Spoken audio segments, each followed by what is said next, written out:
से तो अब मुझसे होगा ही नहीं। ऑफिस में इतना सारा काम था, सांस लेने तक की फुर्सत नहीं थी। और मुझ में तो जान ही नहीं बची है, सांस कहाँ से लूंगा। तुम चुप रहो, मुझे बहुत परेशानी हो रही है। तुम जरा एक बार मेरे बारे में सोचो। मेरे ऑफिस में तो और भी काम का दबाव है। आज मैं खाना बना लेता हूँ, तुम जाकर कपड़े धो लो। कब से बोल रही हूँ कि एक वॉशिंग मशीन खरीद लो, लेकिन नहीं, मुझे आराम मिले ये तुम्हें बर्दाश्त कहाँ होगा। अरे ज्यादातर तो मैं ही हमेशा ज्यादा घर का काम करता हूँ, तुम तो। क्या क्या कहा तुमने? तुम कहना चाहते हो कि मैं सिर्फ बैठ के आराम करती हूँ? अरे लेकिन मैंने ये कब कहा। अच्छा छोड़ो, काम तो करना पड़ेगा ना। चलो उठो। तुम जाओ और खाना बनाओ, मैं थोड़ी देर के बाद धोऊंगी। अच्छा समझ गया, आज भी मुझे ही धोना पड़ेगा। क्या कहा आपने? हाँ?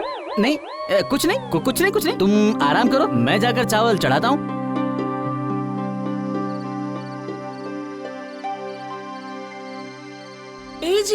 ए जी सुनो ना, अरे सुनो ना।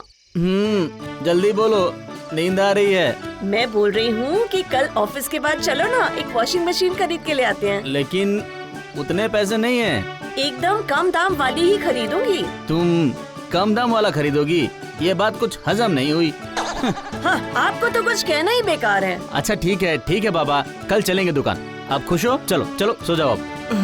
मुझे बहुत नींद आ रही है।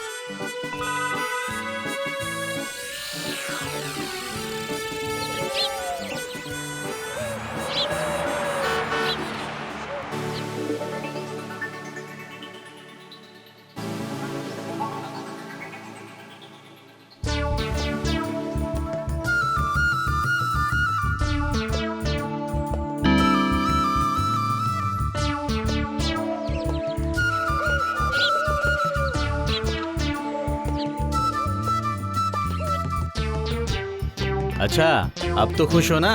नहीं, कितना पुराना मॉडल है, ये तो एकदम साधारण है। अरे जितने पैसे रहेंगे वैसा ही लूंगा ना। अब तो घर का किराया देने के भी पैसे नहीं। दुकानदार ने तुम्हें बेवकूफ बना दिया, पहले से रखा हुआ स्टॉक दिया है, वो इंसान देखकर ही समझ जाते हैं। मेरे तो हर काम में तुम्हें गलती नजर आती है। क्या मैं गलत हूँ? फिर से मेरी बेइज्जती कर रहे हो आप। नहीं, बेइज्जती नहीं।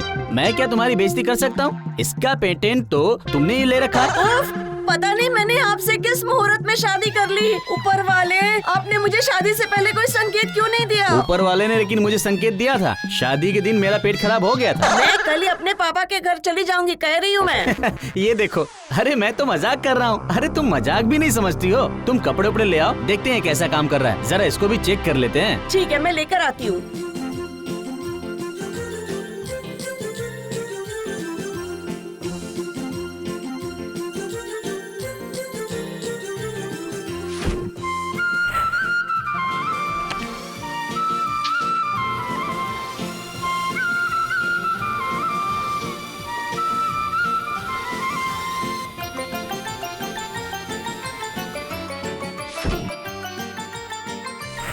शुक्र है, एक काम तो कम हुआ।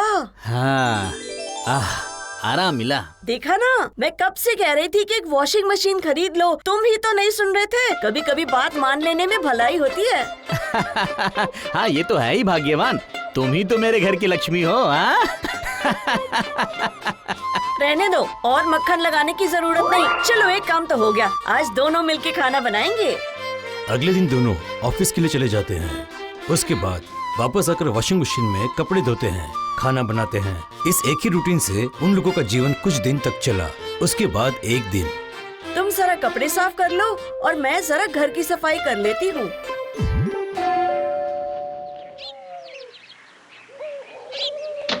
अरे भैया आइए अंदर आइए ना। आने का और कोई समय नहीं मिला इसे। नहीं, मैं घर के अंदर नहीं आऊंगा। इस महीने का घर का भाड़ा लेने आया हूँ मैं, बस। असल में भैया एक बहुत बड़ी परेशानी हो गई है, समझ रहे हैं ना? परेशानी? अब कैसी परेशानी आ गई? इस महीने ना जरा पैसे की खींचातानी हो गई भैया। इस समय तो मेरे पास पैसे नहीं है। पैसा देकर फ्रिज, वॉशिंग मशीन ले सकते हो, लेकिन भाड़ा देते समय पैसे खत्म हो जाते हैं तुम्हारे। ये तुम्हारे नाटक है, मुझे पता है सब। देखा, सही खबर मिली है इसे कि हम लोगों ने वॉशिंग मशीन खरीदा है। अच्छा ठीक है, मैं अब परसों आऊंगा, उस दिन दे देना। दरअसल बार बार आना जाना करते करते जूतों की हालत भी खराब हो जाती है। और हर महीने क्या नया नया जूता खरीदा जा सकता है? बेवकूफ कहीं के। मेरी किस्मत में तो सुख है ही नहीं, सब लोग आके बेइज्जती करते रहते हैं। बोला था, मैंने बोला था कि जरा हिसाब से चलो। अब रोने से क्या होगा? चलो उठो, घर में बहुत काम है। तुम कपड़े वपड़े साफ कर लो, मैं खाने की तैयारी करता हूँ।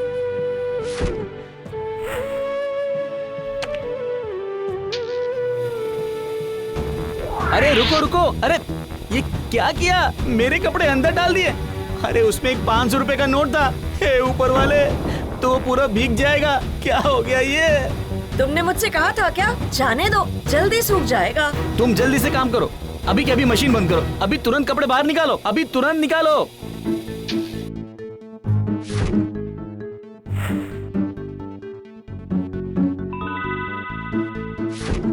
अरे ये क्या? मेरे पॉकेट में तो एक ही नोट था, दो कैसे हो गया? लगता है तुम 2 नोट रखकर भूल गए हो। अरे नहीं, मैं सच बोल रहा हूँ, मुझे अच्छे से याद है, मैंने एक ही नोट रखा था। अरे कहीं तुमसे कोई गलती तो नहीं हो रही है ना? नहीं, एकदम नहीं, मुझे अच्छे से याद है। लाओ लाओ तो जरा, एक 100 रुपए का नोट दीजिए ना, मैं देखूं तो। क्यों? 100 रुपए का नोट लेकर क्या करोगी? अरे दीजिए ना।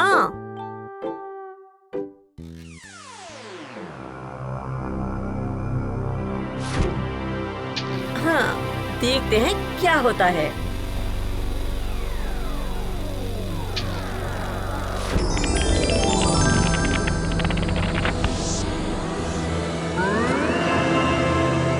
अरे ये तो मैजिक मशीन है। अरे चमत्कारी वॉशिंग मशीन है ये। हे ऊपर वाले, हे ऊपर वाले, हे ऊपर वाले, ऊपर वाले, आपने आखिर मेरी प्रार्थना सुन ही ली। हे ऊपर वाले, हे ऊपर वाले। जाओ जाओ, जल्दी से और नोट ले आओ। ओह, इतने सारे रुपए! मुझे इतनी खुशी हो रही है कि मैं तुम्हें बता ही नहीं सकती। तुम बिल्कुल भी समझ नहीं पाओगे। हाँ भाग्यवान, मुझे भी आज बहुत खुशी हो रही है। मैं जाती हूँ, मुझे नींद आ रही है, मैं सोने जा रही हूँ। सोने? ऑफिस नहीं जाओगी? ऑफिस? इस तरह की चमत्कारी वॉशिंग मशीन मिलने के बाद कोई काम करता है क्या भला? अरे आपके दिमाग में तो गोबर भरा हुआ है। लेकिन मेहनत तो करना पड़ेगा ना। इस तरह मैजिक के भरोसे क्या जिंदगी काटी जा सकती है? सुनो, ऊपर वाले ने हम लोगों की तकलीफ देखकर ये तोहफा दिया है। इसका सदुपयोग कैसे करना है ये मैं अच्छे से जानती हूँ। आज से मैं भी ऑफिस नहीं जाऊंगी और आप भी नहीं जाओगे। लेकिन कोई लेकिन नहीं, मैं जो कह रही हूँ वही होगा। मैं जा रही हूँ सोने।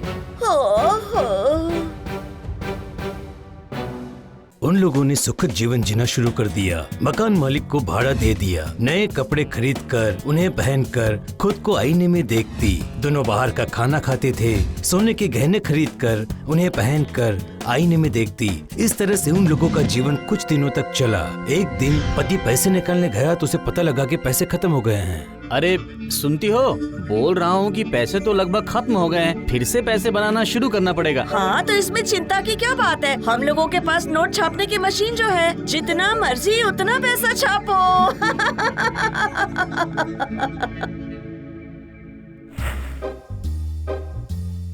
अरे ये क्या हुआ?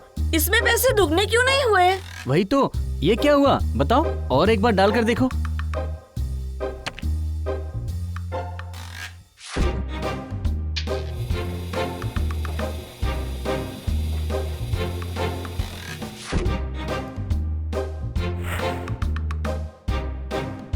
हाँ, ये नोट तो फट गए हैं। कहीं मशीन खराब तो नहीं हो गई ना? नहीं, रुकिए, बाकी के नोट डालकर देखती हूँ मैं। नहीं, सब रुपए मत डालो। अरे ऐसे क्यों डर रहे हैं? देखिए अभी तुरंत कितने रुपए बाहर निकालती हूँ मैं।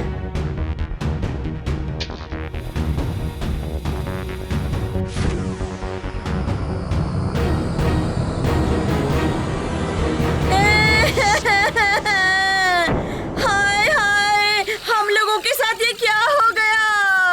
इस तरह क्यों हो रहा है? अभी तो सब कुछ ठीक ही था, सब खत्म हो गया। अब क्या होगा? अब सारे पैसे कहाँ से कहा था, आएंगे? मैंने कहा था, सिर्फ मैजिक के भरोसे जिंदगी नहीं काटी जा सकती। ऊपर वाले ने हम लोगों की वैसी हालत देखकर ये तोहफा दिया था, लेकिन हम लोग इस तोहफे की मर्यादा की रक्षा नहीं कर पाए। हमने नौकरी छोड़ दी, आलसी और अहंकारी हो गए। ऊपर वाला कभी भी आलसी लोगों की मदद नहीं करता है, समझी? ऊपर वाला कभी भी आलसी लोगों का साथ नहीं देता है। मैं अभी ऑफिस जाऊंगा, जाकर सर के हाथ पैर जोड़कर माफी मांग लूंगा। ज्यादा लालच करना अच्छा नहीं है, समझी? ज्यादा लालच अच्छा नहीं होता है। मेहनत करके ही सफलता पाना एकमात्र रास्ता है। हाँ हाँ हाँ, मेहनत करके ही सफलता पाना एकमात्र रास्ता है और मैं ये समझ गया हूँ, और ये तो अब मैं अच्छे से समझ गया हूँ।